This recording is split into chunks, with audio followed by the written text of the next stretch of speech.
Bismillahirrahmanirrahim. Assalamualaikum warahmatullahi wabarakatuh.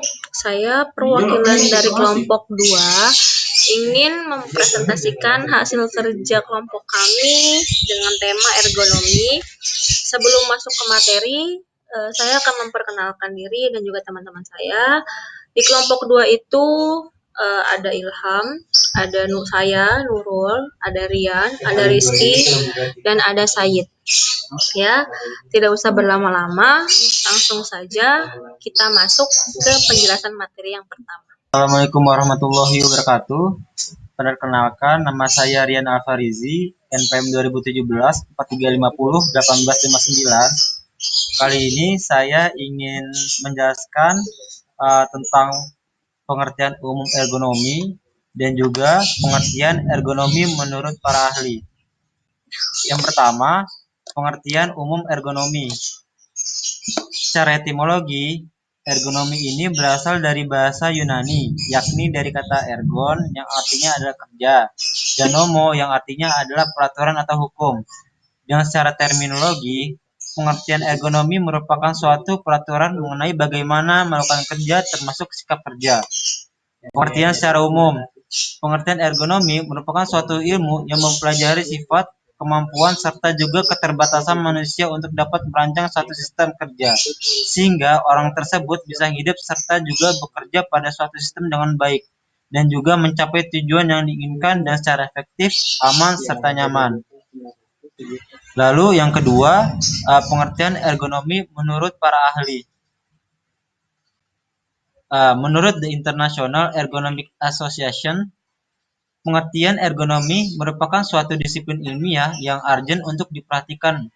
Interaksi antara manusia serta juga bagian lain di dalam satu elemen sistem serta juga profesi yang mengimplikasikan teori, prinsip-prinsip, data, serta juga metode yang dirancang untuk dapat mengoptimasikan kesejahteraan manusia dan juga keseluruhan kinerja dari sistem. Yang kedua, menurut Tarwaka, pengertian ergonomi ialah ilmu, seni serta juga penerapan teknologi untuk dapat menyerasikan antara segala fasilitas yang digunakan baik itu dalam beraktivitas ataupun juga dalam istirahat atas dasar kemampuan serta juga keterbatasan manusia, baik fisik ataupun juga mental sehingga kualitas hidup secara menyeluruh menjadi lebih baik. Menurut Ginting Rosani, pengertian ergonomi merupakan suatu cabang keilmuan yang sistematis untuk dapat memanfaatkan informasi mengenai sifat, kemampuan, serta juga keterbatasan manusia di dalam merancang suatu sistem kerja sehingga orang tersebut dapat hidup dan juga bekerja pada suatu sistem yang baik, yakni untuk bisa mencapai tujuan yang diinginkan dengan melalui pekerjaan yang efektif, efisien, aman, serta juga nyaman. Baik, saya Said Abdul Hanif. Saya akan menjelaskan ruang lingkup ergonomi. Di dalam lapangan pekerjaan, ergonomi ini memiliki peran yang besar karena semua bidang pekerjaan itu selalu menggunakan ergonomi. Ergonomi tersebut diterapkan di dunia kerja supaya pekerja merasa nyaman di dalam melakukan pekerjaannya. Dengan adanya rasa nyaman, maka bermanfaat pada produktivitas kerja yang diharapkan serta juga mampu semakin meningkat.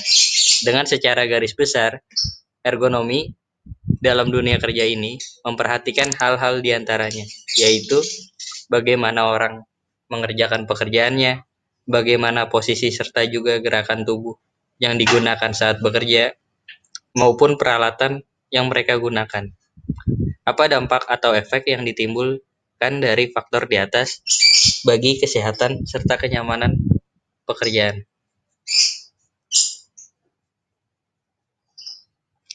Yang keempat, yaitu tujuan ergonomi.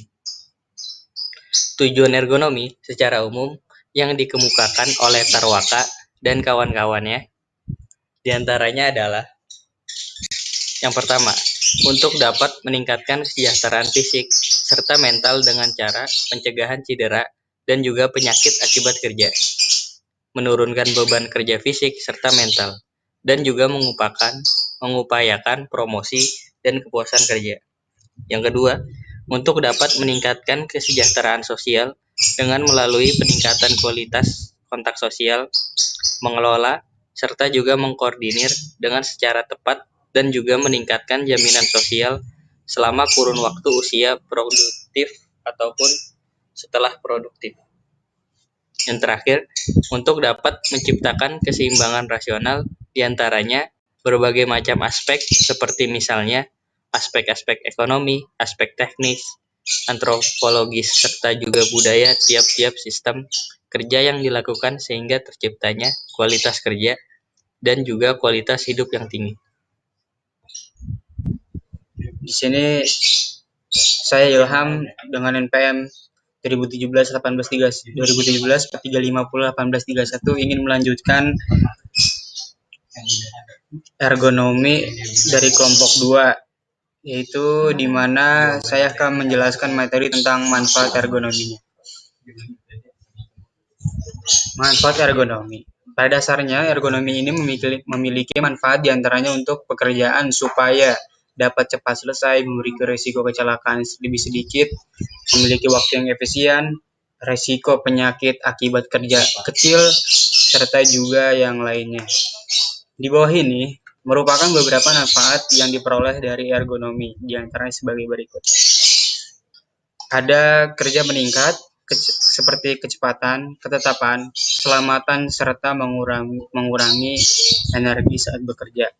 Lalu ada mengurangi waktu, biaya pelatihan, dan juga pendidikan. Lalu di sini ada mengoptimalisasi penggunaan sumber daya manusia atau SDM dengan peningkatan keterampilan yang dibutuhkan. Selanjutnya mengurangi waktu yang terbuang percuma. Terus di sini meningkatkan kenyamanan karyawan dalam bekerja. Selanjutnya, manfaat dari penerapan ergonomi di suatu perusahaan adalah ergonomi mengurangi biaya, di mana kita bisa lihat sebelumnya, di mana jika ergonomi dapat diterapkan secara tepat, di sini ergonomi memiliki manfaat lebih sedikit. Ada resiko penyakit akibat kerja yang kecil, di mana kita bisa memanfaatkan ergonomi ini demi keselamatan kerja kita sendiri. Jika kerja kita dapat memanfaatkan ergonomi secara tepat, kita dapat mengurangi resiko penyakit dan juga mengurangi resiko dari mengurangi biaya juga dari pengobatan gitu. Lalu ada ergonomi meningkatkan produktivitas, di mana jika penerapan ergonomi kita terapkan, di mana produktivitas kita juga meningkat gitu. Di sini juga bisa dibaca ergonomi itu dapat meningkatkan kinerja seperti kecepatan, ketetapan, keselamatan, serta mengurangi energi saat bekerja. Jadi manfaatnya itu saling berhubungan dengan penerapannya. Lalu ada ergonomi meningkatkan kualitas. Meningkatkan kualitas itu di mana kepada karyawan yang menerapkan penerapan ergonomi dapat mengurangi energi berlebih untuk mengerjakan suatu aktivitasnya gitu. Jadi dapat meningkatkan kualitas. Lalu selanjutnya ergonomi meningkatkan keterlibatan karyawan, di mana karyawan menghargai ketika perusahaan tersebut mengupayakan yang terbaik untuk memastikan kesehatan dan keselamatan mereka gitu. Jadinya ergonomi itu harus selalu berterlibatan dengan karyawan demi keselamatan kerja dan kesehatan kerja. Lalu selanjutnya ada ergonomi menciptakan budaya keselamatan yang baik, di mana manfaat yang terakhir ini memang ergonomi penerapannya selalu menjaga karyawan di mana selalu tetap sehat, di mana karyawan bisa bekerja dengan baik, dengan produktivitas yang tinggi, dengan kinerja yang maksimal. Baik, saya Nurul. Saya akan melanjutkan dan menjelaskan tentang prinsip ergonomi. Prinsip ergonomi merupakan suatu pedoman di dalam menerapkan ergonomi di tempat kerja. Nah, prinsip ergonomi ada yang secara umum dan ada yang menurut Baiduri. Pertama, saya akan menjelaskan prinsip ergonomi secara umum. Secara umum, prinsip ergonomi ini terbagi menjadi 5. Di antaranya yaitu pertama kegunaan atau utility. Prinsip ini berarti tiap-tiap produk yang dihasilkan itu bermanfaat bagi seseorang di dalam mendukung aktivitas atau kebutuhan dengan secara maksimal tanpa mengalami kesulitan ataupun juga masalah dalam penggunaannya. Contohnya, kemeja yang diberi kancing untuk dapat memudahkan mengenakan serta juga melepaskan. Yang kedua yaitu keamanan atau safety. Prinsip ini memiliki artian tiap-tiap produk yang dihasilkan itu mempunyai fungsi yang bermanfaat tanpa risiko membahayakan keselamatan ataupun juga merugikan pemakainya. Contohnya, saku baju yang diberi tutup serta juga kancing agar benda tidak mudah jatuh. Yang ketiga, kenyamanan atau convertibility. Prinsip ini artinya ialah produk yang dihasilkan itu mempunyai tujuan yang sesuai atau juga tidak mengganggu aktivitas serta mengupayakan mendukung aktivitas seseorang. Contohnya, seperti kain yang dipilih dari serat yang lembut, sejuk, serta juga dapat menyerap keringat. Yang keempat adalah keluasan atau flexibility. Prinsip ini artinya ialah ergonomi tersebut dapat digunakan untuk kebutuhan di dalam kondisi ataupun fungsi ganda. Contohnya, seperti baju yang diberi saku agar dapat menyimpan benda-benda kecil. Dan yang terakhir adalah kekuatan atau durability. Prinsip ini artinya harus bisa tahan lama atau awet, serta juga tidak mudah rusak apabila digunakan. Contohnya, seperti bahan baju yang awet, serta juga dijahit dengan kuat. Oke, selanjutnya saya akan menjelaskan prinsip ergonomi menurut Baiduri. Nah, menurut Baiduri, prinsip ergonomi ini diantara sebagai berikut. 1. Mengurangi beban berlebihan. 2. Mencangkup jarang ruang. 3. Minimalisasi gerakan statis. 4. Menciptakan lingkungan kerja yang nyaman. 5. Meminimalisasi titik beban. 6. Melakukan gerakan, olahraga, dan peregangan otot saat bekerja. 7. Bekerja sesuai dengan ketinggian dimensi tubuh. 8. Membuat agar display serta contoh mudah dimengerti. 9. Bekerja dalam posisi atau postur normal. 10. Menempatkan peralatan berada dalam jangkauan. Keenam, mengurangi gerakan berulang dan berlebihan. Jadi ketika sebuah perusahaan atau kita sendiri sebagai karyawan yang menerapkan prinsip ergonomi itu akan merasakan manfaat-manfaat ketika kita menerapkan ergonomi itu akan ada manfaat yang kita dapatkan. Misalkan kita mungkin nanti badan akan tidak banyak gerak, terus agak mudah mengerjakan pekerjaan, cepat menyelesaikan pekerjaan karena mendapatkan posisi yang nyaman pada saat bekerja.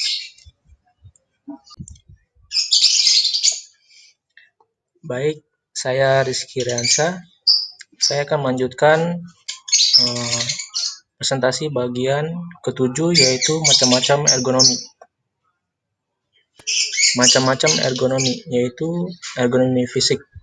Membahas mengenai antropometri, lingkungan fisik di tempat kerja, dan biomekanik.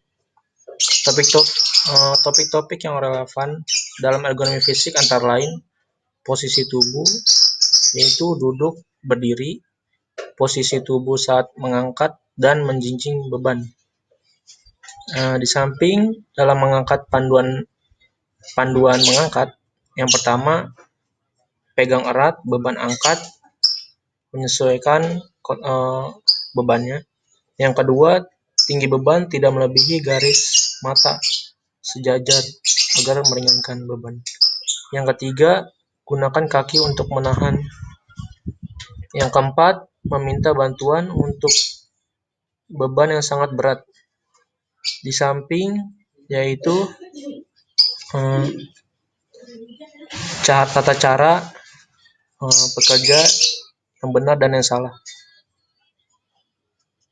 Seperti ini. Selanjutnya, ergonomi kognitif. Ergonomi kognitif secara spesifik membahas tentang hubungan display dan kontrol.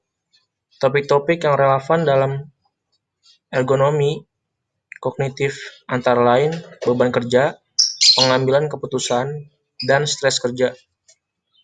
Secara umum, beban kerja dapat dilihat dari dua sisi, yaitu fisiologis dan biomekanika. Dari sisi fisiologis, melihat kapasitas kerja manusia dari sisi fal tubuh meliputi denyut jantung, pernapasan, dan lain-lain. Sedangkan biomekanika lebih melihat kepada aspek terkait proses mekanik, seperti kekuatan otot dan lain-lain. Selanjutnya, ini contoh yang baik dan benarnya. Yang salahnya ini dalam lingkungan kerjanya yang tidak teratur, kurang rapi, dan yang benarnya ini mengikuti sudut ke bawah. Selanjutnya, ergonomi organisasi. Dalam ergonomi ini bisa dilihat mengenai komunikasi di dalam lingkungan pekerjaan, perencanaan waktu kerja, organisasi di perusahaan yang membuat pekerja merasa nyaman dalam bekerja. Dalam ergonomi lingkungan, ergonomi ini berkaitan dengan pencahayaan, udara, ruangan, dan sebagainya. Selanjutnya, saya akan mempresentasikan bagian ke-8, yaitu penanggulangan permasalahan ergonomi.